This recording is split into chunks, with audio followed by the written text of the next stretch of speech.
한 주간 잘 지내셨어요?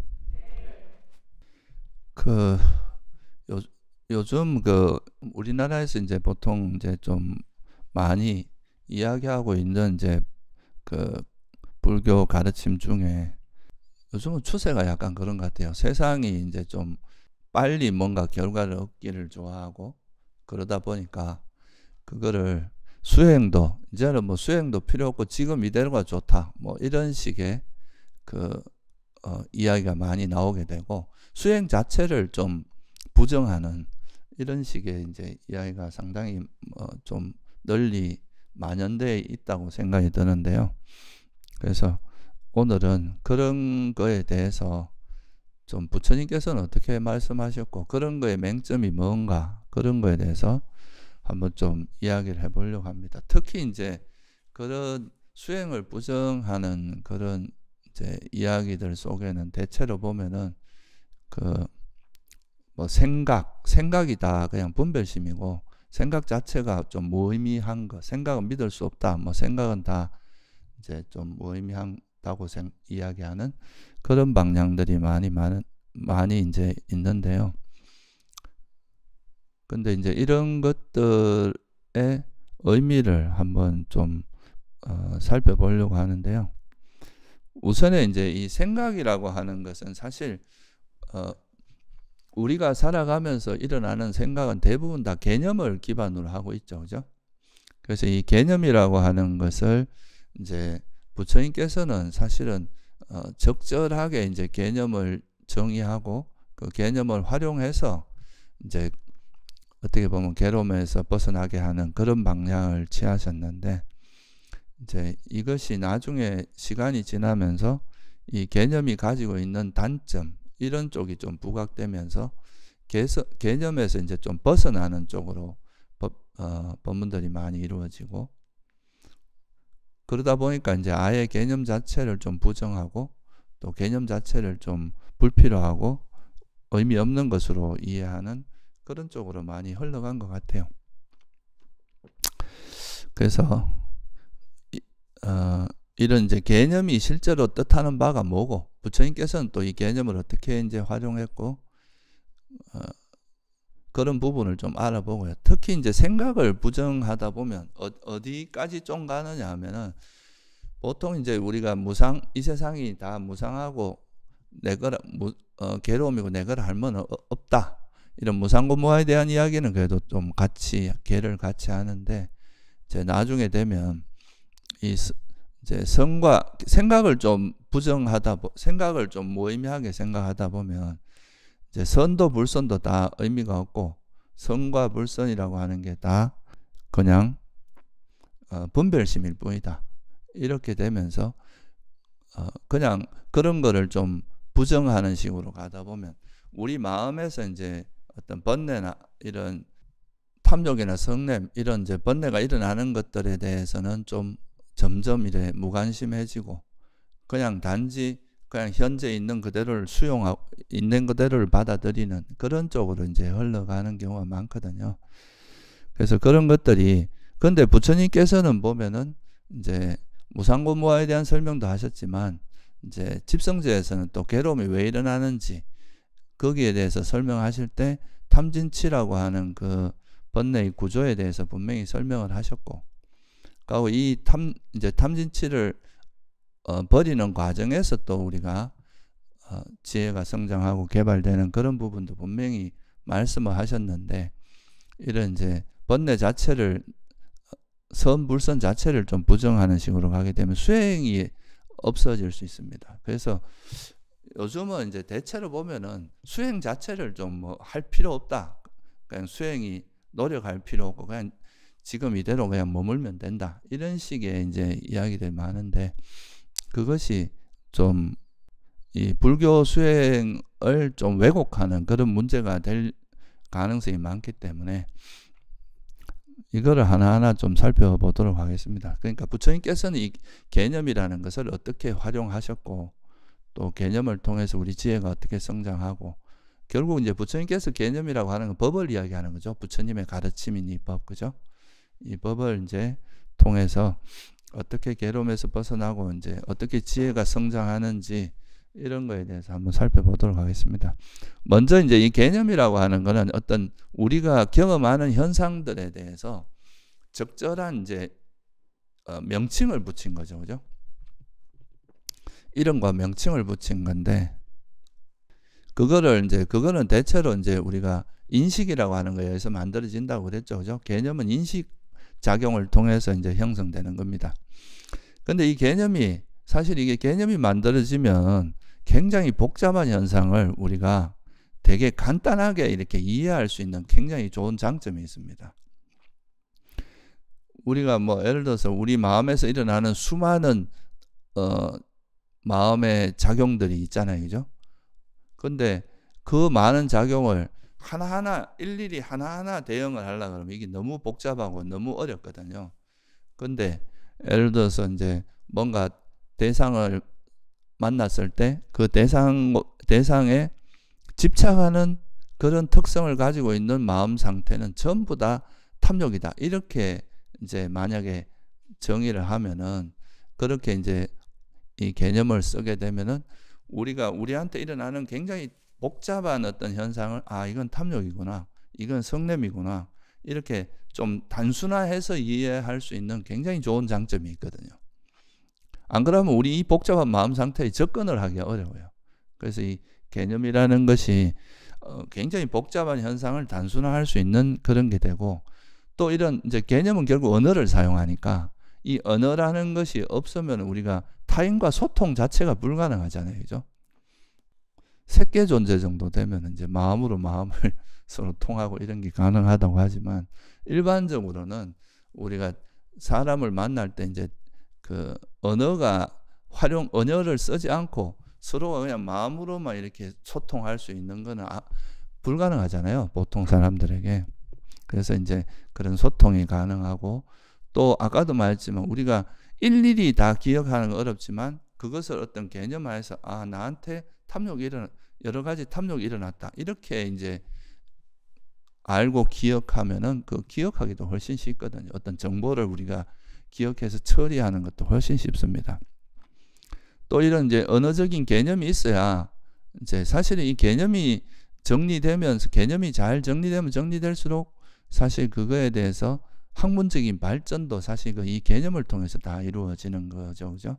이전에 우리가 경험했던 거를 적당한 언어로서 이렇게 정리를 해두면 그 후대 사람들이, 아, 그거 이렇게 된 거를 기반으로 해서 또 더 많은 이제 그걸 하게 되고, 이런 식의 굉장히 큰 장점이 있습니다. 그래서 부처님께서도 당신이 깨달음을 이제 얻고 나서 진리를 깨달았는데, 그 진리를 당신은 깨달았지만 그걸 이제 다른 사람들도 그걸 깨닫게 하기 위해서는 뭔가 수단이 있어야 될 거 아니에요. 전달을 해야 될 거 아니에요. 이제 그 당신이 깨달은 바를, 그 깨달은 내용을 사실 전달하기는 쉽지 않은데, 그 당신이 깨달음을 터득한 그 방법, 어떤 과정을 거쳐서 그렇게 했다는 거, 그런 거를 이제 좀 구체적으로 알려줘야 되는데, 그걸 알려주기 위해서는 또 그 당대에 쓰는 언어를 써야 되는 거예요. 그죠? 우리가 한글을 쓰듯이 부처님 당시에는 또 뭐 인도에서 쓰는 그런 언어를 썼겠죠. 그죠? 그래서 그런 걸 통해서 당신이 이제 어떤 존재의 본질을 정확히 이렇게 통찰한 내용을 좀 정리해서, 예를 들면 우리가 다 알고 있듯이 이거는 물질이고 이거는 비물질이다, 이건 정신이다, 이거는 뭐 오온이다, 그리고 이거는 무상하고 이건 괴로움이고 무하고, 또 이런 괴로움을 불러일으키는 마음 상태는 탐욕, 성냄, 어리석음이 있다, 이렇게 이제 어느 정도 그 필요한 개념들을 정리해서 이제 다른 사람들도 그 괴로움이라는 게 뭔지 알게 하고, 원인이 뭔지, 그냥 어떻게 하면 이제 거기로 벗어난 상태가 어떤 건지, 어떻게 하면 벗어난 방법은 어떤 건지, 이런 거를 이제 언어로 설명을 했기 때문에 우리가 이제 이 법이 전해져 왔고, 또 우리가 그걸 지금 배워서 알 수 있는 거겠죠. 그죠? 그래서 사실 이런 거를 이제 부처님께서는 담마, 법이라고 이제 말씀하셨고, 특히 이제 이런 건 부처님의 가르침이라는 의미로서의 담마죠. 그죠? 그런 이제 법을 설명을 하셨고, 그게 이제 우리가 들어서 우리도 똑같이 그 가르침의 그 이제 가이드를 따라서 우리가 똑같이 수행하면은 괴로움에서 벗어날 수 있게 되는 그런 것이 됐죠. 그래서 이게 사실은 개념이라고 하는 것은 굉장히 중요한 그 어떤 위치를 차지합니다. 이 법이라고 하는 것이. 그런데 이제 이런 또 개념이 또 이런 되게 큰 유용한 장점도 있지만 또 단점도 있어요. 이게 뭐냐 하면은 이런 개념을 한번 이제 딱 어떤 현상을 우리가 실제로 경험하는 현상을 보면서 그 현상에 대해서 개념을 만들고 나면 이 개념 자체가 좀 실체화되는 경향이 되게 많거든요. 그러니까 마치 이제 우리는 그냥 이거를 이 종이라고 하는 것을 이해하기 위해서 이걸 종이라고 이야기했는데 이건 그러니까 이 현상에 붙여진 이름이잖아요, 그죠? 명칭이고. 그냥 우리는 뭐 종이라고 해도 되고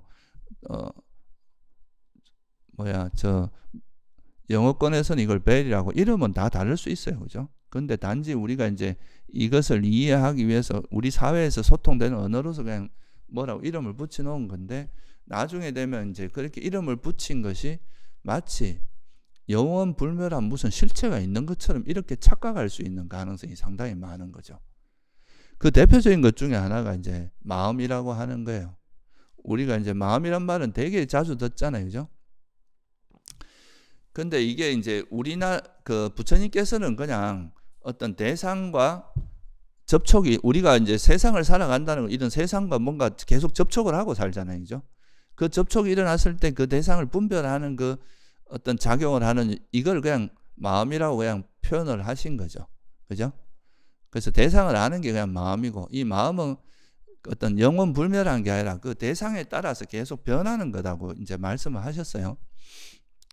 근데 이제 이게 요즘은 대체로 어떤 식으로 이야기하냐면 이 마음이라는 것은 이제 원래 그 변치 않는 뭔가가 있어가지고 여기서 이제 어떤 우리 마음에서 모든 것이 이제 발생하는 것처럼 이렇게 마음은 원래 이제 마음 자리를 깨쳐야 된다. 우리에게 일어나는 이런 생각들을 벗어나서 그 원래 이제 그 생각이 일어나는 그 자리인 마음을 깨쳐야 된다. 마음이 마치 영원 불멸한 어떤 그런 거인 것처럼 이렇게 이제 이야기하는 경우가 상당히 많습니다. 그러니까 이게 원래 부처님이 말씀하신 개념은 그냥 대상을 아는 어떤 작용을 하는 우리가 이제 의식 작용이 일어나는 그거를 그냥 이름하여 우리가 뭔가 대상을 아는 정신 작용이 일어나잖아요, 그죠? 그 일어나는 작용을 이름하여 마음이라고 붙인 그죠, 그죠? 근데 이제 마치 이 마음이 실체하는 것처럼 이렇게 이제 이해될 수 있는 그런 단점이 있어요. 이게 사실은 되게 커요. 그리고 또 어떤 사람을 만났는데 그 사람을 이제 내가 옆에 있는 사람이 저 사람은 나쁜 사람이야, 뭐 성격이 좀 이상해 이런 말을 들으면 그 사람을 지칭하는 이름이기도 하고 개념이라는 거는 이 사람을 설명하는 어떤 단어이기도 하잖아요, 그죠? 근데 이제 이 사람의 실제 모습은 계속 이 사람을 관찰함으로써 이제 이 사람에 대한 이해가 이제 점점 실제와 가까워지는 건데 이 사람은 나쁜 사람이고 성격이 이상해라는 말만 듣고 이제 그 말을 가지고 계속 이제 생각을 이어가다 보면 원래 이 사람의 모습과 전혀 다른 생각들이 막 이어집니다.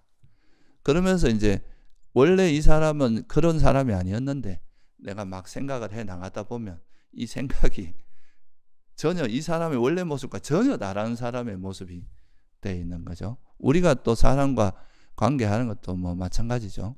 이런 일들이 상당히 많이 벌어집니다. 그래서 이런 게 조정되기 위해서는 어떻게 되냐면 현실 속에서 그 사람과 계속 관계하면서 그 사람의 모습을 봐가면서 우리가 저 사람이 성격이 이상하다, 이런 부분 이상하다, 이런 부분 또 장점도 있고 또 이런 좋은 점도 있고 이렇게 이제 그 실제 그 현상을 계속 부딪히면서 관찰하면은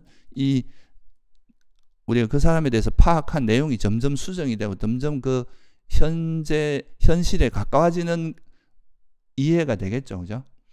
근데 이 개념이라는 건 한번 형성이 되면 되게 그게 바뀌기가 어려운 그런 이제 좀 이런 단점이 있어요. 그래서 이게 이제 불교 역사적으로도 보면 이제 그냥 부처님께서 법이라는 것은 어떤 아까 말씀드렸듯이 우리에게 일어나는 현상을 설명하는 어떤 이건 탐욕이건 성냄이고 이렇게 이제 일어난 그 작용될 때 그 작용을 그냥 적당한 이름으로 적절한 이름으로 이제 붙인 거잖아요. 그죠? 근데 이제 나중에 되니까 이 개념이 이 법이라는 게 마치 실체하는 것처럼 이제 실제로 법이 존재한다 이런 식으로 이제 뭐 3세 실효한다. 과거, 현재, 미래 법은 이제 실제로 있고 뭐 이런 것처럼 이렇게 약간 그 개념을 좀 실체화하는 경향이 있으니까 또 그거를 반발하기 위해서 나온 개념이 또 원래 이 법이라는 것도 공하다. 그래서 법이라는 것도 실체가 없다고 나온 게 이제 중론이라고 중간 학파들이거든요. 그래서 사실 이 개념을 가지고 개념을 좀 실체하면 그게 반작용으로 또 공이라는 개념이 나오는데 이게 또 웃기는 게 이런 모든 것은 실체가 없다고 한 개념이 또 공인데 이 공이 또 실체화되는 그런 또 경향이 또 생기는 거예요. 그러니까 이게 참 이게 되게 골치 아픈 건데 이게 개념을 또 이제 실체화하는 거를 반박하면서 나온 그 개념이 또 공이라는 것이 또 약간은 실체화되는. 그래서 보통 보면 뭐 마음자리가 어떠냐 하면 텅 비었고 아무것도 없고 흑원과 같고 막 이러면서 거기서 마치 우리 마음의 소소영령한 모든 게 다 이제 우리 의식 이거를 깨닫고 나면 모든 게 다 아무 문제 없다 이런 식으로 돼버리는 거죠. 그건 뭐냐 하면 이 공이라는 자리가 우리 삶에 영향을 준다는 거잖아요. 그죠? 그걸 알면 우리 삶이 바뀐다는 거, 이 자리가 우리 삶에 계속 영향을 주고 있다는 건데 이거는 부처님이 말씀하신 원래 가르침하고 상당히 다른 형태로 흘러가는 겁니다. 부처님께서는 이런 변치 않으면서 우리 삶에 영향을 주는 그런 자아는 있다 그랬어요? 없다 그랬어요?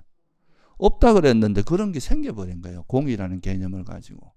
이게 그러니까 계속 작용과 반작용이 흘러가면서 이게 나중에는 이런 생각들이 뭐 처음에는 이제 그냥 그거에 대해서 가까울수록 그런 문제가 덜한데 이게 자꾸 흘러가다 보면 이 개념 자체가 오히려 이제 사람을 복잡하게 만드는 실제로 그냥 공이라는 거는 뭐냐 하면은 무아공이라고 하는 거는 우리가 경험하는 이 현상이 가지고 있는 이런 것들 속에는 나라고 할 만한 게 없다고 설명하는 언어예요. 그죠? 무아라는 뭐 다른 게 있는 게 아니라 그냥 이제 공이라는 어떤 다른 상태가 있는 게 아니라 그냥 우리가 경험하는 이 세상의 모든 건 다 뭐라 그랬습니까? 부처님께서. 그냥 오온이라 그랬잖아요. 오온을 넘어서는 건 아무것도 없다 그랬어요. 그런데 그래서 그 오온이라고 하는 것이 가지고 있는 속성, 그것이 그냥 무아하고 공이다 이렇게 설명을 한 거잖아요. 근데 이제 이 공이란 말이 가지고 있는 뉘앙스가 워낙 독특해가지고 그러니까 뭔가 어떤 현상이 있고 그 현상 속에는 이 현상을 통제하고 뭔가 이 현상에 영향을 주는 그런 실체는 없다. 변하지 않는 뭔가는 없다. 이게 그게 비었다. 이게 공인데 그러니까 그 빈자리에서 마치 우리 삶의 모든 게 다 나오는 것처럼 이렇게 이제 생각이 바뀔 수 있는 그런 문제들이 많은 거예요, 지금. 그래서 이게 이제 이런 거를 이렇게 하다 보니까 모든 것이 이제 다 공이니까 여기선 선도 없고 불선도 없고 이런 식의 이제 개념들로 흘러갈 수가 있는 거죠. 그죠? 그래서 이게 개념이라고 하는 법이라고 하는 것이 되게 이제 부처님께서는 그냥 우리가 사는 이 세계의 본질을 설명하고 그 언어를 통해서 우리 사람들도 그 자리를 깨닫게 하기 위해서 이제 개념을 설명을 한 건데 이 개념을 가지고 개념을 계속 분석하고 분별하고 이래 하다 보니까 개념을 가지고 이제 또 설명하다 보면 이 개념이 또 개념에 빠지게 만들어서 개념이 오히려 우리 의식을 왜곡하는 현상이 발생할 수 있다는 거죠. 그래서 부처님께서는 이 법을 설할 때 정말 최소한의 법을 설한 겁니다. 이 개념을 꼭 필요한 범위, 모자라지도 않고 넘치지도 않을 정도로만 이제 법문을 한 거지. 너무 적으면 우리가 길을 찾아갈 수가 없어요. 그렇다고 또 너무 많으면 이게 이론이 되고 이게 너무 그 현학적인 이론이 돼버리는 거죠. 그 아비담마가 좀 그런 거예요. 너무 불필요하게 너무 많이 분석을 해버리는 거죠. 그 후대에 보면은 이제 우리가 후대에 나타난 불교들은 대체로 보면 과학의 이론을 많이 만들었어요. 그러니까 너무 이론을 복잡하게 하고 막 너무 이렇게 그 부처님은 그냥 이 세상을 설명하는 것도 그냥 괴로움의 소멸에서 필요한 정도만 설명을 했는데 나중에 되면 이제 이 세상을 설명하는 게 주된 게 돼버려요. 그러니까 막 분석하고 분별하고 이 세상이 뭐 어떻게 돼 있고 뭐 우주 법계가 어떻게 돼 있고 막 이런 식의 그 사실 좀 우리가 괴로움을 소멸하는데 별로 중요하지 않은 내용들로 많이 흘러가게 되는 거죠. 근데 이제 여기서 제가 이제 이런 말씀을 드리는 거는 이제 개념이라는 것이 사실은 되게 유용하기도 하지만 이런 이제 부작용도 있지만 이런 이제 부작용 때문에 사실은 개념을 자꾸 치는 쪽으로 이제 후대 불교가 많이 발전을 했어요. 우리 금강경도 보면 다 이 개념에 대해서 이렇게 치는 게 많잖아요, 그죠? 개념을 이제 빠지지 않도록 하기 위해서 뭐 바냐바라밀은 바냐바라밀이 아니라 이름이 바냐바라밀이다. 뭐 이런 식으로 계속해서 그 개념에 그 빠지지 않도록 하는 그런 이제 가르침들이 많은데, 근데 이게 이제 너무 지나치다 보니까 이게 이제 아예 생각이나 개념을 아예 무시하고, 그러니까 성과 불성 꼭 필요한 이런 부처님께서 집성제나 이제 도성제에서 이 괴로움을 벗어나기 위해서 어떤 걸 이해해야 되고 어떤 걸 벗어나야 되고 이런 걸 설명한 것조차도 이제 좀 부정하는 이런 식으로 좀 과하게 발전한 게 있습니다. 그렇다면은 왜 우리가 번뇌라는 것을 부정하지 않고 부처님께서 번뇌를 강조한 이유가 있거든요. 불선, 선불선을 나누는 것이 우리나라에서 이걸 되게 막 좀 수준 낮은 걸로 생각하고 이렇게 하는데, 원래 이 초기 경전에 보면 사성제에 대한 지혜가 바른 견해라고 하기도 하지만 또 다르게 보면 선과 불선을 이해하는 것이 바른 견해라고 하기도 하잖아요, 그죠? 그러니까 부처님께서 이렇게 했을 때 이유가 있는 거예요. 그 이유를 제가 오늘 좀 설명을 드리려고 합니다. 왜 우리가 번뇌를 아는 것이 필요한가? 이렇게 계속 이거를 막 뭉개고 두리뭉실하게 넘어가는 게 아니라 부처님께서 왜 이것은 탐욕이다, 이것은 성냄으로 알아라, 이건 왜 어리석음을 알아라 이렇게 했는지를 좀 이해할 필요가 있습니다. 그러니까 먼저 고성제를 우리가 이제 이해를 해보면, 고성제는 사실 이 세계의 본질에 대한 이야기거든요. 이 세상이 도대체 어떤 모습인가, 우리가 사는 세상 또는 나라고 하는 존재가 뭔가. 우리가 사는 세상은 딱 보니까 부처님께서는 이제 그냥 형체가 있고 이런 형체가 변형되는 이런 물질적인 것과 형체는 없으면서 어떤 계속 존재에게 작용하는 정신적인 거, 이 두 가지밖에 없더라 이거죠, 그죠? 그래서 정신적인 거는 또 뭐로 더 나눌 수 있었어요? 수상행식이라고 느낌이나 인식, 형성, 그리고 의식이라고 하는 요 네 가지로 좀 더 세분화하신 거예요. 그래서 우리가 살아가는 이 세계는, 세상에서 경험되는 것들은 다 오온, 그러니까 다섯 무더기, 색수상행식이라고 하는 이 오온을 넘어서는 건 없다는 거예요. 오온일 뿐이고, 그것은 다 어떻다고 보신가? 이 오온이라고 하는 건 다 조건에 의해서 만들어진 거기 때문에, 조건이 있을 때 일어나고 조건이 없으면 사라지는 생멸하는 것이기 때문에 여기에는 이건 소멸하기 마련이다. 그래서 이건 무상하고, 무상한 것에 어떤 우리가 의지할 만한 뭐 그런 게 없잖아요, 그죠? 이거는 불안정한 그런 것이고 우리가 만족할 만한 것이 아니고 의지할 만한, 그러니까 괴로움의 속성이 있다. 그리고 여기에서 이거를 우리 오온을 통제하고 오온에 영향을 주고 오온을 계속 의지대로 이끌어가는 그런 나라고 할 만한, 자아라고 할 만한 건 없다 이거죠, 그죠? 오온을 벗어나서 오온에 영향을 주는 뭔가는 없다는 거예요. 오온을 제외하고 나서 그런 것은 없다. 이게 무아의 가르침이잖아요, 그죠?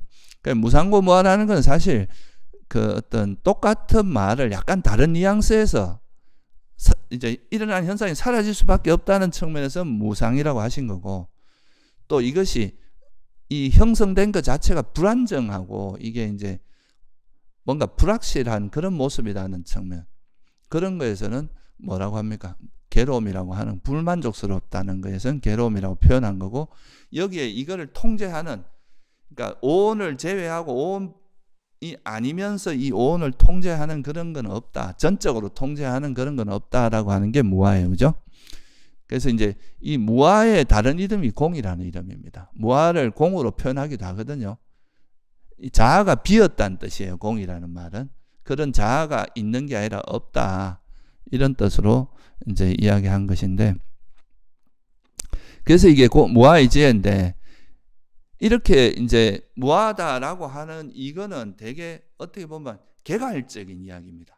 이 세상에 있는 모든 현상이 무상고 무아, 특히 이제 무아를 가지고 그냥 설명을 할게요. 무상고 무아 다 하는 거 하나만 하면 나머지는 이제 같이 이해하면 되니까.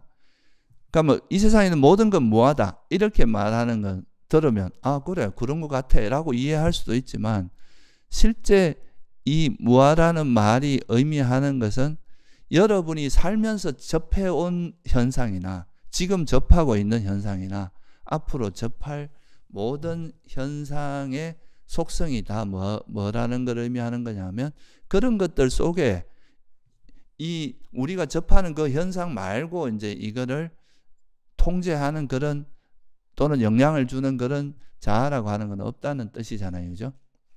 그렇죠? 그러면 이 말을 들으면 다 우리가 그냥 이치적으로 보면 안다고 생각할 수도 있어요. 그죠? 그리고 이 무아라는 말은 되게 단순하지만 이 법이라는 게 그렇습니다. 아까 말했듯이 우리가 경험하는 많은 현상을 그냥 이제 좀 쉽게 이해하기 위해서 그걸 단순한 단어로서 언어로서 설명한 거잖아요. 그죠? 그러니까 무아라는 단어가 의미하는 바는 우리가 접하는 모든 현상을 봤을 때 그거는 다 여기에는 자아라고 할 만한 건 없다는 것을 총칭해서 설하는 언어다 이거죠. 그죠? 그러면 실제 우리가 내가 예를 들어서 이걸 봐도 이 현상을 만나도 무아라고 볼 수 있어야 되고, 이걸 만나도 무아라고 통찰할 수 있어야 되고, 이것도 무아, 이것도 무아, 나라고 하는 존재도 무아라고, 이렇게 각각의 대상마다 그 통찰 무아라고 이해하는 그 지혜가 현실에서는 다 다양하게 나타나겠죠. 그죠? 이름은 다 무아라고 붙이고 있지만 실제 이게 무아를 의미하는 그 대상은 거의 무한대에 가깝잖아요. 그렇죠?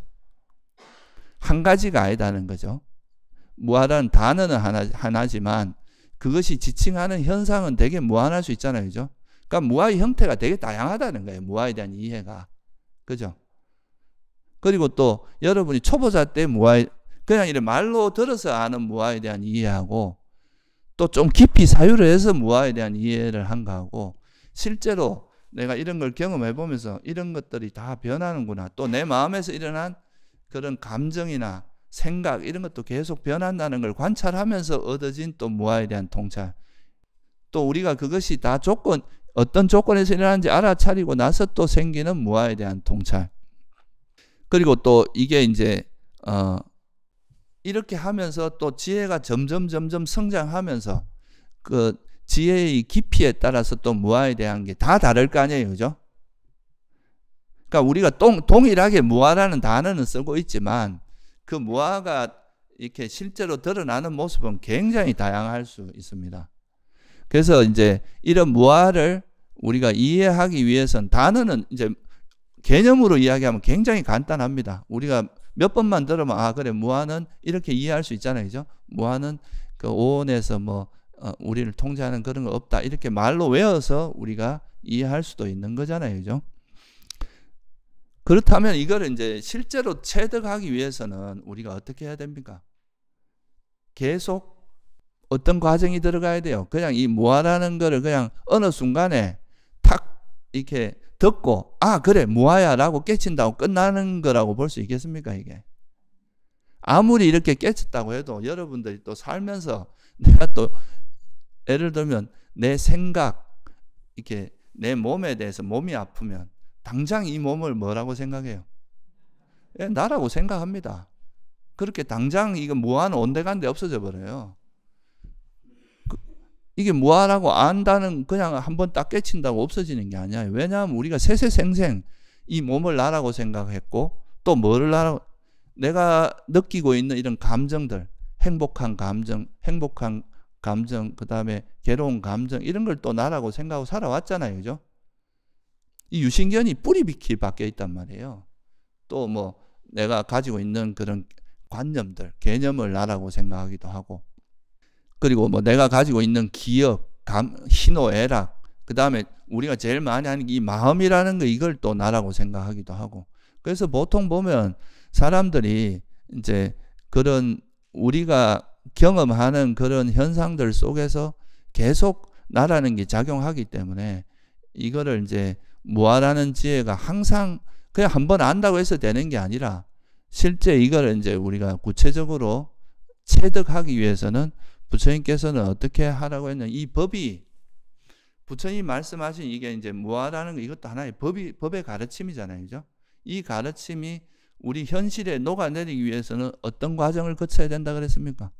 수행을 해야 돼요. 팔정도 수행을 해야 이게 녹아내릴 수 있는데, 그 수행의 가장 이제 구체적인 방법론으로 가장 많이 이제 우리가 알고 있는 게 바로 사념처 수행입니다. 그래서 이 사념처 수행을 다르게 말하면 뭐라고 표현하시냐면, 나를 섬으로 삼고 법을 섬으로 삼아라, 이렇게 말씀하세요. 우리가 그런 말 많이 들어봤죠, 그죠?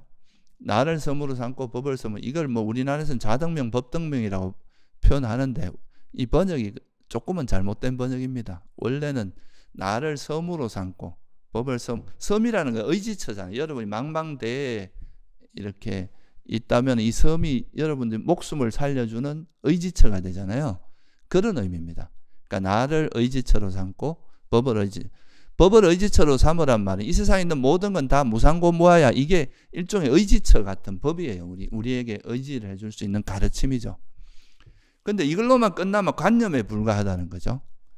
그냥 관념적인 이해밖에 안 되지만 이걸 통해서 나라고 하는 존재, 내가 경험하는 이 존재 속에서 일어나는 그 오온을 직접 관찰하면서 그 속에서 이런 법을 적용하는 연습을 하면 계속 이 법이 이제 현실 속에 적용되는 훈련을 해야 된다는 거죠. 그게 바로 이제 나를 섬으로 삼고 법을 섬으로 삼는다는 이야기예요. 그거를 부처님께서 뭐라고 설했냐면, 그럼 어떻게 하는 게 다른 것을 귀처로 삼지 않고 나와 법을 섬으로 삼는 거냐? 몸에서 몸을 관찰하며 머물러라. 느낌에서 느낌을 관찰하며, 마음에서 마음을 관찰하고, 법에서 법을 관찰하며 머무는 거, 이게 바로 나를 섬으로 삼고 법을 섬으로 삼는 거다 이거죠. 그러니까 이건 뭐냐 하면, 우리가 이런 법이라는 개념, 부처님의 가르침을 알았다면 이 개념으로 끝나지 않고 이 개념이 현실 속에서 계속 적용을 해야 이게 실제 이제 수행이 되고, 그게 이제 어떻게 보면 그냥 단순히 듣고 아는 지혜가 아니라 실제 수행을 통해서 체득된 지혜가 된다는 거죠. 그죠? 그래서 결국은 이게 이제 우리가 뭐 제일 대표적으로 뭐 내가 내 몸에서 일어나는 현상을 계속 관찰하다 보면 이 현상들이 계속 변하는 걸 관찰하게 됩니다. 그죠? 계속 이게 조건에 의해서 계속 변하는 걸 보면 아침에는 막 건강하다 저녁 때 되면 또 피곤해지고, 또 그 몸이 어디 날카로운데 부딪히면 막 이렇게 다치고, 이런 게 다 변해가는 거잖아요. 우리 몸이 상황에 따라. 또 음식을 안 먹으면 또 막 흙이 지고 피곤하다가 음식이 먹으면 또 이렇게 쌩쌩해지고, 이런 게 다 변하는 건데, 그런 이제 우리 몸을 계속 관찰하다 보면 몸도 계속 변하고 있다는 거. 그래서 이건 변하는 것에 나라고 할 만한 건 없다. 그리고 또 우리 느낌도 보면 행복한 느낌이 계속 지속되지 않잖아요. 그죠? 행복했다가 괴로움이 일어났다가 또 괴롭다가 또 행복으로 바뀌었다가 계속 변한단 말이죠. 우리의 어떤 인식, 뭐에 대해서 저 사람을 나쁜 사람으로 생각했다 또 좋은 사람으로 바뀔 수 있고, 생각이, 인식도 계속 변하거든요. 일어났다 사라지고 계속 변한단 말이죠. 그리고 이제 뭐 우리 마음도 아까 말씀드렸듯이 계속 관찰을 하다 보면 대상에 따라서 계속 변한다는 걸 관찰할 수 있잖아요. 그죠? 이거는 이제 결국 여러분들이 얼마나 많이 관찰하고 그 많이 관찰하면서 계속 우리 몸과 마음에서 일어나는 현상들을 계속 관찰하다 보면 거기서 이제 무아를 이해하는 그것이 쌓이고 쌓이다 보면 계속 우리 마음에 이제 습관이 되고 어떤 현상을 만나도 무아로 이제 보는 그 훈련이 될 거 아니에요. 그죠? 그래서 이렇게 이제 실제로 어떤 이제 그 우리에게 일어나는 현상을 경험하는 현상을 관찰하면서 그 속에서 계속 이 무아라는 지혜를 개발하면은 그게 이제 실전적이고 이제 실제적인 지혜가 되는 거죠. 그죠? 체득된 지혜가. 근데 이런 지혜가 이제 한꺼번에 딱 알았다고 해서 모든 지혜가 딱 끝나는 게 아니라는 거예요. 이게 한번 알았다고 해도 이 지혜가 이제 약한 지혜부터 시작을 해서 점점 이게 지혜가 강해져서 아주 번뇌를 이제 상당히 제압할 수 있을 정도의 그런 지혜가 되기도 하고, 또 어떤 경우는 이 지혜가 이제 상당히 강해지면, 예를 들어서 염오의 지혜나 이옥의 지혜가 생기면 아예 이제 번뇌를 버릴 정도로 강력한 지혜가 생길 수도 있잖아요. 그죠? 그러니까 우리가 그런 이야기도 하잖아요. 아니, 내가 어제는 지혜가 좀 생긴, 무아의 지혜가 조금 생긴 것 같아서 번뇌가 버려졌는데 또 일어나더라.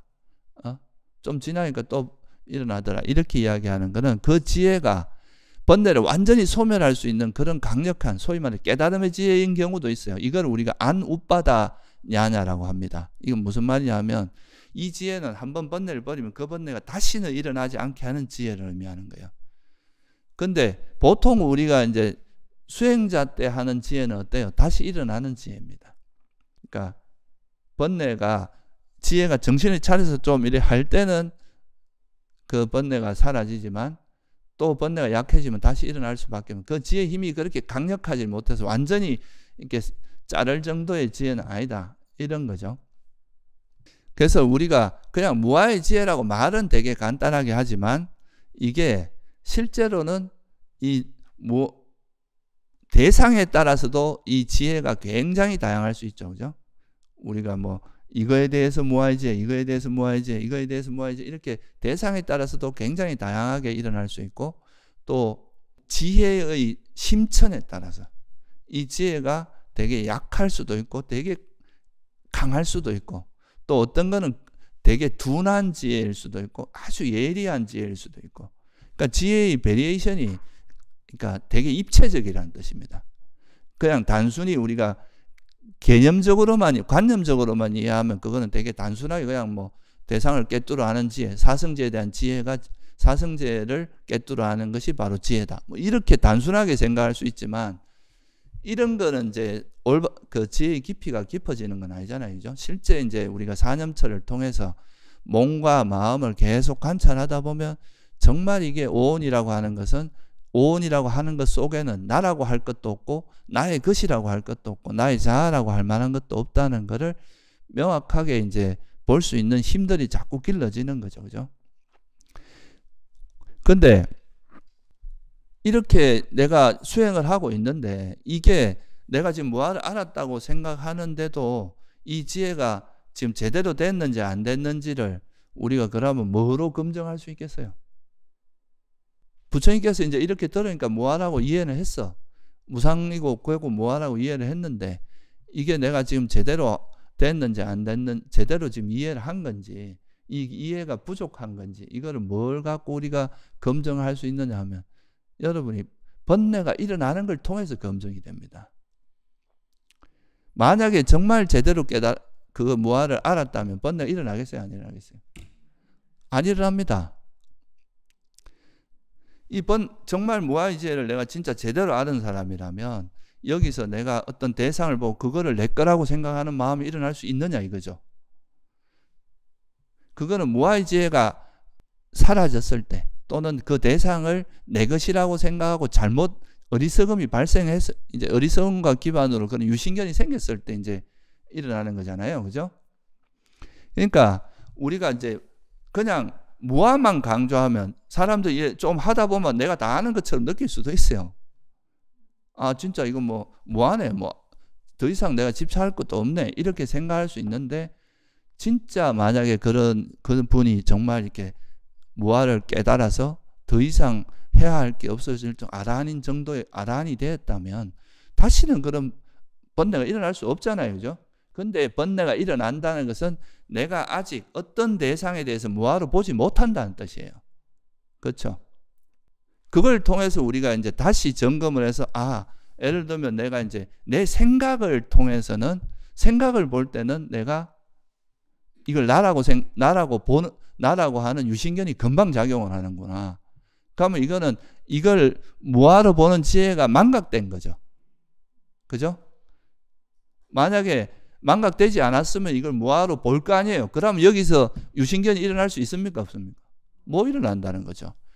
그러니까 내가 다른 거 그냥 일반적인 이런 거는 무아라고 보는 거는 좀 잘 되는데, 내가 이 번뇌가 일어나는 것도 주로 보면 이제 내가 아주 애착하고 있고 고질적인 거에 보통 번뇌가 일어나기 때문에, 그런 걸 통해서 내가 아직 접촉을 하는 대상 중에서 나도 모르게 이걸 무아라고 보지 못하고 내 것이라고 보는 그런 어리석음이 작용하는 대상이 있을까요? 그럼 이 대상을 집중적으로 우리가 이해를 하는 거예요. 그죠? 내가 나라고 나는 지금까지 내 생각을 진짜 나라고 집착하며 살아왔구나. 이걸 나라고 보는 유신견이 엄청 강했구나.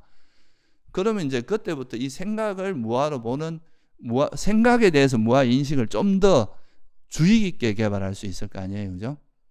그러다 보면은 그게 이제 희석되면서 또 그게 어느 정도 가라앉게 되고, 또 뭐 이래 하다 보면 또 나는 그 존재에 대한 가래나 뭐 이런 게 많다 이러면 오온을 나라고 생각하는 게 강하다는 거잖아요. 그죠? 그러니까 이거는 결국 뭐냐 하면 이 번뇌가 나한테 일어나는 그런 강도와 그 번뇌의 대상을 잘 이렇게 우리가 수행을 통해서 알아차리면서 그걸 통해서 내가 무아의 지혜의 빈틈을 발견하게 되는 겁니다. 그렇죠? 내가 어디서 지금 망각되는지, 무아에 대한 지혜가 확립됐다면 절대로 이런 번뇌가 일어날 수 없단 말이죠. 그죠? 그렇다면은 내가 어떤 상황에서 어떤 조건에서 무아의 지혜가 망각되고 어떤 조건에서는 무아의 지혜가 그대로 있는지, 이런 거를 발견할 수 있는 되게 중요한 통로가 바로 번뇌라는 겁니다. 이 번뇌를 통해서 내가 그런 것이 지금 잘못되고 있다, 아직은 또 망각됐구나, 번뇌가 일어난다는 건 지혜가 망각됐다는 뜻입니다. 그러면서 이제 점점 더 이제 내가 밀도 있게 어떤 빈틈 없이 이제 지혜가 성장할 수 있도록 계속 노력을 기울일 수 있을 거 아니에요. 그죠? 그러니까 이게 단순히 우리가 무상고, 우리가 부처님께서 그래서 왜 고성제만 강조하지 않고 여기 집성제라는 거를 말씀하실 수밖에 없느냐 하면, 이게 집성제하고 고성제는 같이 갈 수밖에 없어요. 우리가 사성제 이야기할 때 고성제를 철저히 알면 뭐가 버려진다 그랬습니까? 집성제는 버려진다 그랬어요. 그 말은 거꾸로 이야기하면 고성제를 철저히 알지 못하면 집성제가 버려지지 않는다는 뜻이에요. 그죠? 그렇다면 집성제가 그러니까 탐욕이 일어나는, 또는 탐진치가 일어나는, 번뇌가 일어나는 걸 보면서 뭘 알 수 있다는 겁니까? 내가 고성제를 철저히 알지 못했구나 라는 거를 역으로 확인할 수 있잖아요. 그죠? 실제로 이 번뇌라는 뜻이 빨리어로 아사와라고 하는데, 이게 뭐냐 하면 원래 뜻이 흘러나온다는 뜻입니다. 그 말은 무슨 말이냐면, 이게 우리가 완전히 아란이 되기 전까지는 여러분이 아무리 막으려고 해도 계속 흘러나와요. 우리 마음에서 계속 빈틈이 흘러나오는 걸, 우리가 이제 어떤 건물이 있는데 그 건물에서 뭔가 틈이 있고 문제가 있다는 걸 뭐로 발견할 수 있어요? 비가 새는 걸 보고, 여기 지금 뭔가 천장에 뭔가 새는 데가 있구나 하고 발견해서 그걸 이제 수리할 수 있는 거 아니에요. 그죠? 마찬가지로 우리도 마음에서 그런 번뇌가 흘러나오는 걸 보면 아직 지혜가 완성되지 않았구나, 아직은 고성제에 대한 지혜, 무아의 지혜가 확립되지 않았다는 것을 스스로 검증할 수 있는 거다 이거죠. 그죠? 그런 검증 과정 없이 그냥 나는 알았고 아무것도 할 거 없고 그냥 이렇게 이야기하면 이거는 되게 관념적인 이야기밖에 될 수가 없어요. 허황된 이야기입니다. 그렇다고 해서 이게 뭔가 문제가 해결되는 건 아니거든요. 그래서 우리가 그 4년차 수행을 하면서 이제 수행을 하다 보면 지혜가 잘 작동을 할 때는 번뇌가 일어나지 않습니다. 그죠? 그냥 이렇게 마음도 고요하고 평온하고 이렇게 잘 가요.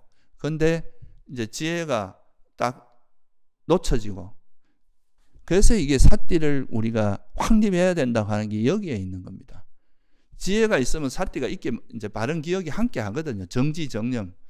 이건 바른 기억과 바른 안과 바른 기억은 항상 함께 해요. 근데 이 지혜가 없어지면 사띠가 이제 바른 삼마 사띠가 없어지면서 다시 이제 번뇌가 작용하게 되고, 이 번뇌가 작용하는 걸 보면서 아, 내가 또 사띠를 망각했구나. 사띠가 현전하지 않는구나.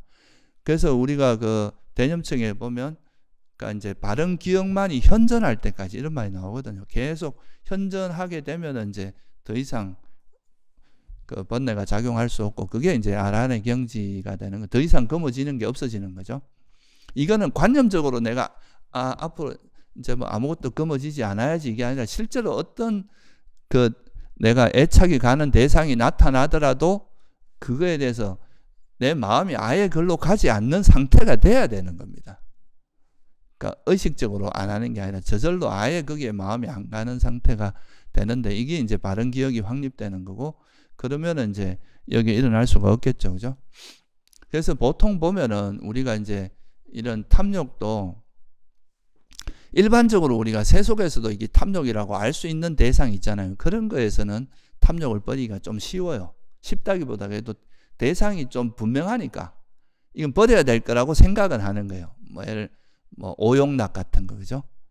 그런 거는 그래도 뭐 돈에 대한 집착, 이거는 사실 좀 문제가 있으니까 버려야 돼. 뭐 이렇게 그걸 탐욕으로 보는 거는 쉬운데, 이 탐욕도 아까 지혜도 종류가 굉장히 다양하지만 이 탐욕도 종류가 굉장히 다양합니다. 대상에 따라서도 우리가 각 대상에 따라서 탐욕이 다 다를 거 아니에요. 우리가 탐욕이랑 같은 이름으로 이야기하지만, 그리고 이것의 심천도 다 다르고, 그죠?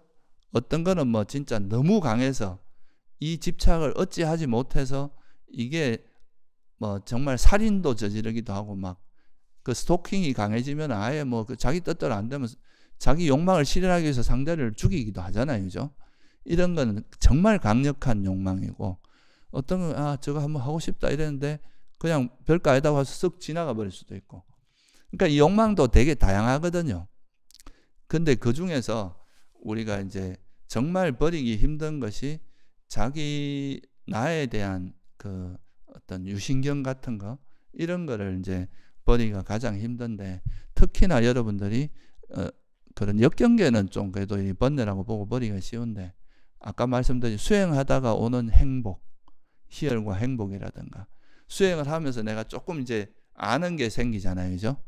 그러면 그때 일어나는 그 자만, 이거는 사람들이 수행을 통해서 얻어진 뭐 삼매 니미따가 생겼을 때 자기도 모르게 생기는 자만, 그리고 이거 뭐 삼매를 조금 얻었을 때 생기는 그런 사경과 자만, 또 내가 이제 수행이 잘 돼서 뭔가 이제 불교 돌아가는 게 눈에 좀 보이는 것 같은 거야. 그럴 때 생기는 이제 이런 집착, 그거에 대한 집착, 이런 것들은 눈에 잘 안 보입니다. 이 지혜가 생기면 나는 지혜로운 사람, 당장 이래 돼버리거든요. 이 지혜라는 것 속에 그냥 나라는 게 바로 개입하고 여기에 무아라는 게 작용되기 어려워요. 유신견이 바로 작용하기 때문에. 그래서 이런 걸 통해서 처음에는 좀 거친 형태의 우리가 세속적인 대상에 대한 탐욕을 관찰하면서 이제 서서히 버려 나가다 보면 이제 선한 마음이 이제 좀 선법이 이게 생기기 시작하면서는 이 선법에 대해서 달라붙는 거는 거의 이게 번뇌라고 생각조차도 잘 안 하거든요. 그러니까 이런 것도 우리가 번뇌로 정확히 통찰하고, 아무리 사랑스러운 대상이라 할지라도 그 사랑스러운 대상에 집착하는 것은 탐욕입니다. 집착은 항상 문제를 일으키기 때문에. 그래서 그렇게 하면서 이게 이제 점점 보통 사람들이 보지 못하는 탐욕까지 본다는 것은 그만큼 이 무아의 지혜가 더 어떻게 된다는 걸 이해할 수 있겠어요? 더 예리해지고 더 깊어집니다. 그러니까 어떻게 보면 이 그 번뇌가 이런 고성제에 대한 지혜, 무아에 대한 지혜를 더 성숙시키는 되게 중요한 조건이 됩니다. 이 번뇌를 보면서. 왜 그런가 하면 여러분들이 보통 이런 견해나 자만 같은 경우는 오랜 세월 동안 그냥 습관적으로 형성된 거기 때문에 물 속에 너무 오래 있으면 물이 있는지도 모르는 것처럼 이거는 마음에 이미 습관이 돼 있어서 자기가 발견하기가 굉장히 어렵습니다. 이거는 이제 근데 이런 이제 탐욕에 대한 정확한 이해를 통해서 번뇌에 대한 정확한 이해가 있으면 아, 이것조차도 내가 집착하는 마음에 계속 관찰하다 보면 관념적인 탐욕이 아니라 탐욕도 여러분이 이제 수행을 통해서 관찰하면 이게 초보자 때 이렇게 집착의 형태와 우리 마음이 어떻게 대상에 이렇게 달라붙는지와 좀 그것이 좀 버려지고 났을 때 또 어떤 식으로 작용하는지 이게 그냥 탐욕 이렇게만 이야기하면 이런 세세한 걸 절대 알 수 없지만 우리가 이제 수행을 통해서 계속 그 자기 마음의 변화를 계속 관찰하잖아요. 그러면은 이거는 그 아주 미세한 그런 변화, 내가 미세하게 달라붙어도 아, 이게 탐욕이 없을 때 마음을 경험을 많이 하다 보면 이럴 때 어떤 식으로 이게 대상에 달라붙는지가 바로바로 캐치가 돼요. 여러분 마음의 촉이 되게 예민해진다는 거죠. 그 번뇌에 대한 그것이 굉장히 예민해져서 조금만 그런 탐욕이 작용해도 금방 알 수 있게 되고, 그래서 처음에는 우리가 이제 세속적인 대상에 대한 탐욕이 벌어진다면 수행을 해 나가면서는 비세속적인 대상에 대한 탐욕도 벌어지고 이렇게 되면 이제 웬만한 그에 대해서는 이제 다 정말 이걸 무아라고 볼 수 있는 힘이 생기기 때문에 그러면 이제 거기서 정말 우리가 이런 것이 충분히 성숙했을 때 정말 이게 깨달음이라는 게 일어나게 되고, 이런 것이 그때 일어난 지혜는 이제 뭐 그 지혜의 종류에 따라서 예를 들면 수다원이라 그러면 뭐 사견이라든가 특히 유신견이 완전히 버려져서 다시는 유신견이 작동하지 않는 그런 정도의 지혜가 작용할 수 있다, 이런 거죠. 그래서 이거는 어찌 보면은 사람들이 왜 자꾸 무상고무와 이런 관념적인, 어떻게 보면 이게 되게 관념적인 이야기거든요. 그 이런 거에만 몰두하고 이런 거는 막 사람들한테 이야기하면 되게 폼도 나고 되게 내가 이래 대단한 사람처럼 보이고 이래 하는데 실제로 내 감정, 실제로 내 마음에서 움직이는 그런 번뇌를 보면은 이게 그냥 말뿐이라는 걸 자기 스스로 확인하게 되거든요. 그러니까 이거는 잘 안 보려고 하는 거예요. 이거는 자꾸 외면하려고 하고 도피하려고 도망가려고 하는 거죠. 이걸 보면 자기가 너무 스스로 들통나버리니까 이건 안 보고 자꾸 이렇게 관념 뒤에다 자기 수행을 숨겨버리는 거야. 이런 멋진 말을 하면서 실제로 자기 마음은 온갖 번뇌가 떠글떠글 하면서 그거는 없는 것처럼 이렇게 포장할 수 있는 그게 되거든요. 그래서 오히려 사실 지혜가 성장하기 위해서는 이런 번뇌를 섬세하게 보는 그런 힘이 있어야 되고, 이래야 진짜 수행이 됩니다. 학자들과 이 수행자들의 가장 큰 차이가 여기에 있어요. 관념적으로 이야기. 번뇌는 번뇌가 버려야 되고 번뇌가 어떻고 이런 건 이야기할 수 있지만 지혜의 진짜 수행한 사람이라면 지혜의 성장과 더불어 자기 지혜가 성장해가면서 자기한테 일어나는 욕망이나 성냄이 어떻게 빗발해져 가는지 그 과정을 생생하게 알 수밖에 없어요. 그걸 모른다는 것은 관념적일 수밖에 없어요. 진짜로 이런 팔정도 수행을 한다면 지혜의 성장과, 그러니까 고성제를 철저히 알면 알수록 집성제는 버려지게 돼 있거든요. 그러니까 이게 그 지혜가 성장하면서 어떻게 탐욕, 번뇌가 서서히 빗발하면서 버려져 가는지, 또 어떤 대상에 대한 번뇌가 정말 버리기 힘든지, 어떤 대상에 대한 번뇌는 좀 버리기가 쉬운지, 이런 것들이 생생하게 모를 수가 없어요. 여러분들이 어떤 세속에서도 어떤 분야에서 한 10년 정도 성공한 사람은 그 일을 해나가다가 어떤 문제가 생기고 어떤 위험성이 있고 어떤 일이 생겼을 때 어떻게 극복하고 이런 구체적인 걸 모를 수가 있습니까? 그거에 대해서 그런 걸 잘하는 사람이 전문가거든요. 그러니까 어떻게 보면 번뇌는 자기 마음의 실제이기 때문에 이거는 되게 분명하게 드러나는 근데 이거를 뭉개버리면 그때는 이제 이런 무상고무화라는 관념만 남거든요. 그러니까 이거는 이제 되게 척하기 좋은 거죠. 자기가 실제 자기 마음은 이렇게 보지 않으면서 그냥 이제 이런 진리를 가지고 어떤 멋진 말을 가지고 이렇게 자기를 숨길 수 있는 되게 그런 수단이 될 수도 있어요. 그래서 이게 사실 우리가 초기 경전을 보면은 이런 세상에 대한 진리에 대해서 너무 어떤 세상을 어떻게, 이 우주가 어떻게 구성되어 있고 이런 거에 대해서 부처님께서 질문을 아예 안 하시잖아요. 답을 안 하시잖아요. 그죠? 그런 것들을 너무 세세하게 분석하는 건 학자들한테 맡기면 되고, 그거는 괴로움의 소멸에 별 도움이 안 됩니다. 오히려 부처님께서 우리가 이제 초기 경전에 보면은 거의 어떻게 하면 그 괴로움을 소멸하는지에 대한 이야기가 대부분이에요. 그리고 그래서 그거는 이제 팔정도라든가 사념처라든가 사정근, 사여의족, 오근, 오력, 칠각지 뭐 이런 아주 구체적인 방법들에 대한 설명들이 주를 이루고 있잖아요. 그죠? 초기 경전만큼 수행에 대해서 구체적으로 설명해 놓은 건 별로 없습니다. 대성경전 대체로 철학적으로 많이 발전한 거예요. 이론적으로는 굉장히 섬세해지고 더 막 이렇게 세련된 뭐 그런 이야기들을 많이 하고 있지만, 실제 수행 방법적인 측면에서는 부처님이 말씀하신 그걸 넘어서는 게 거의 없습니다. 그래서 이게 우리가 팔정도가 없고 수행이 없는 그냥 관념적인 이야기로서 뭐 이야기하는 이런 건 뭐 공이나 무아 이런 것만 강조하는 거는 실제로 우리에게 실질적으로 도움이 되는 건 아니다. 약간 일종의 되게 이제 멋진 말 속에 우리가 자기의 어떤 어려움이나 그런 걸, 우리가 그런 거 있잖아요. 막 되게 재미있는 그런 또는 멋있는 그런 장소에 가서 거기에 같이 소속되는 것만으로 내 괴로움이 해결된 건 아닌데 거기 있으면서 굉장히 막 뿌듯해지고 막 이런 같이 되고 이런 거 느낀 적 있잖아요. 그죠? 그런 것처럼 이런 가르침, 이렇게 되게 멋진 가르침이 있으면 그거에 이제 자기가 그걸 이제 터득한 것도 아니고 그냥 그 가르침을 안다는 것만으로 제가, 그것도 사실 뭐 좋은 점이긴 해요.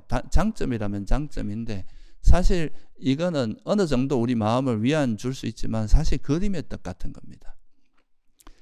보기에는 되게 멋있고 맛있어 보이고 그러지만 허기가 자기 마음이 진짜 진정으로 안정되고 평온해지고 만족스러워지는 건 아니거든요. 그냥 그림의 떡 같은 거예요. 그래서 사실은 아무리 멋있는 말로 이렇게 포장을 해도 이 수행이 없으면 그거는 그냥 하나의 그림의 떡에 불과하다. 그리고 그런 수행에 있어서 이런 지혜가 실제로 자기가 지혜가 제대로 체득됐는지 안 됐는지는 자기한테 일어나는 번뇌를 통해서 검증할 수 있다는 거예요.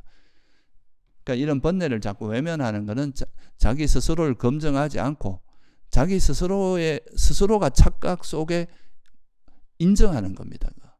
자기가 빠져 있는 것도 모르고 그냥 그 관념 속에 자기 스스로를 그냥 이제 포장하는 거에 불과할 수도 있어요. 정말 제대로 된 거라면 자기 마음에서 그런 번뇌가 일어날 수가 없는데, 이걸 번뇌를 자꾸 이제 다 뭐 이거는 실체도 없고 공이고 그래서 선도 없고 불선도 없고 이렇게 자꾸 이렇게 두리뭉실하게 넘어가다 보면 번뇌에 대해 둔감해집니다. 번뇌가 일어나도 번뇌가 일어나는 걸 몰라. 자기가 분명히 화를 내고 있으면서도 화라고 생각을 안 해요. 집착하고 있으면서 집착을 생각 안 해요. 이게 뭡니까? 이게 어리석음입니다. 탐욕 일어나도 탐욕 일어난지도 모르고, 성냄이 일어난지도 모르고, 이 어리석음이 짙어지면서 그냥 약간 어리석음으로 인해서 그냥 그거를 자기를 외면하는 거에 불과하거든요. 그래서 그게 지금 되게 중요하다. 팔정도라는 것이 사실은 이제 이런 우리가 수행이 없이 그런 이런 개념이라고 하는 것이 사실 부처님이 말씀하신 이 개념은 우리가 잘 활용함으로써 그 길을 잘 찾아가서 우리 괴로움을 벗어나게 하는데 굉장히 큰 도움을 주는 가르침인데, 오히려 이런 이제 관념적인 개념으로 오히려 이런 그 개념의 위험성 때문에 개념을 무시하고 법을 무시하면서 오히려 그냥 어떤 관념을 아는 거를 그냥 깨달음으로 이렇게 이해를 해버리는 쪽으로 가다 보면 이게 불교가 이제 좀 원래 부처님이 말씀하신 그런 깨달음은 아니고 그게 오히려 이제 그림의 떡을 쫓아가는 것처럼 보기에는 화려하지만 실제 그 사람의 마음이 뜬구름 잡는 것처럼 그렇게 와닿지가 않습니다. 그래서 우리가 이 번뇌를 이해하는 것이 사실은 굉장히 중요하다. 선불선을 이해하는 게 그게 없으면은 바른정진 자체가 안 되는 거 아니에요, 그죠? 바른정진이 사정건 또는 바른정진을 우리가 부처님께서 뭐라고 하셨습니까? 불선은 버리고, 그죠? 불선을 버리고 그 선을 개발하는 거잖아요, 그죠? 번뇌를 버림으로써 번뇌를 버려가는 과정에서 지혜도 성장하고 지혜가 성장할수록 번뇌도 버려지는 이런 상호작용을 하면서 우리 수행이 성장해 간다는 것, 이거를 좀 분명히 좀 이해하는 것이 중요하다고 생각합니다. 네, 오늘 여기서 마칠게요.